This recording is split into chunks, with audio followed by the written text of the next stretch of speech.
audio jungle.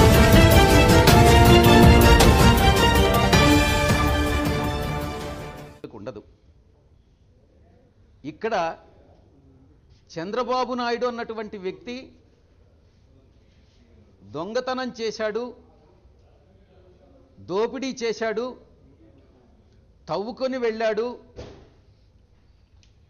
Chandrababu ముఖ్యమంత్రి కొడుకు స్వయాన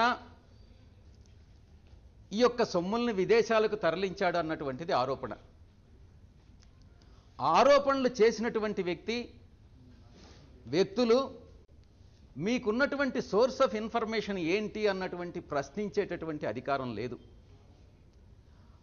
అలా చేయాలి అనంటే ఈ యొక్క ముఖ్యమంత్రి దుర్మార్గపు ముఖ్యమంత్రి, దౌర్భాగ్యపు ముఖ్యమంత్రి, ఆయన కుమారుడు ఏదైతే ఆయన సెల్ఫ్ ప్రొక్లమేషన్ చేసుకుంటున్నారు, నేను నిప్పుని అనని, ఆ నిప్పునాయుడు కానీ పప్పునాయుడు కానీ ఫస్ట్ ముందు సిబిఐ ఎంక్వైరీ చేయాలి. సిబిఐ ఎంక్వైరీలో తను ముద్దాయిగా నిలబడాలి. ఎందుకనంటే ఆరోపణలు వచ్చింది తన మీద కాబట్టి. ఆ తరువాత ఒక అక్యూజ్డ్గా వాళ్ళని పిలవాలి, ఒక విట్నెస్గా మమ్మల్ని పిలవాలి 160వ సెక్షన్ కింద.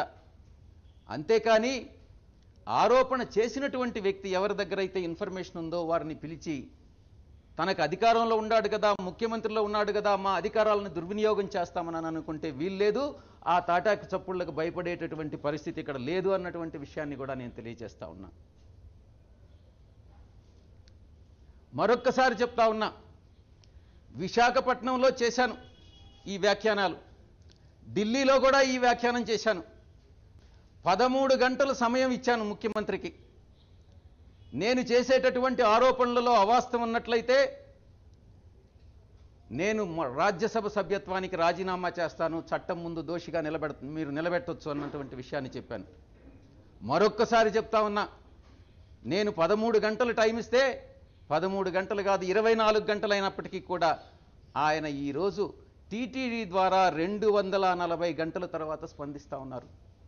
అంటే ఏంటి? మీ కార్యక్రమం అంతా మీరు పూర్తి చేసుకొని, మీరు చేయాల్సిందంతా చేసుకొని ఈరోజు మీరు స్పందిస్తారా?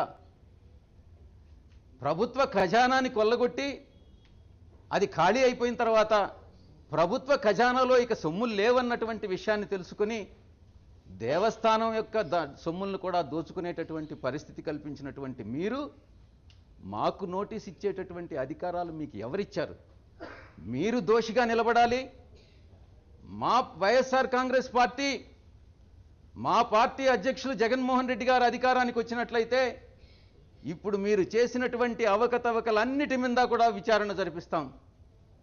గతంలో నేను చెప్పినట్టుగా 13 గంటల్లో మీ ఇంట్లో నేలమాళిగలన్నింటినీ కూడా సోదాలు జరిపినట్లయితే తప్పకుండా మీరు దోచుకున్నటువంటి సొమ్ములన్నీ బయటపడి ఉండేటటువంటి విషయాన్ని నేను తెలియజేస్తా ఉన్నా. ఆ ఒక్క దేవస్థానం విషయమే కాదు, ఢిల్లీలో 10 విషయాల మీద నేను ఆరోపణలు చేశాను. ఆ 10 విషయాలపైన మరొక్కసారి నేను డిమాండ్ చేస్తా ఉండా, విచారణ జరిపించాలి. మీరు అధికారంలో ముఖ్యమంత్రిగా ఉన్నారు, మీ యొక్క కుమారుడు కూడా మంత్రిగా ఉన్నాడు మంత్రివర్గంలో. ఒక్క సిబిఐ. ఏంటండి వీడియో నచ్చిందా? అయితే ఓ లైక్ వేసుకోండి, లేదంటే ఓ కామెంట్ చేయండి. ఎప్పటికప్పుడు మా వీడియోస్ చూడాలంటే సబ్స్క్రైబ్ చేసుకోండి.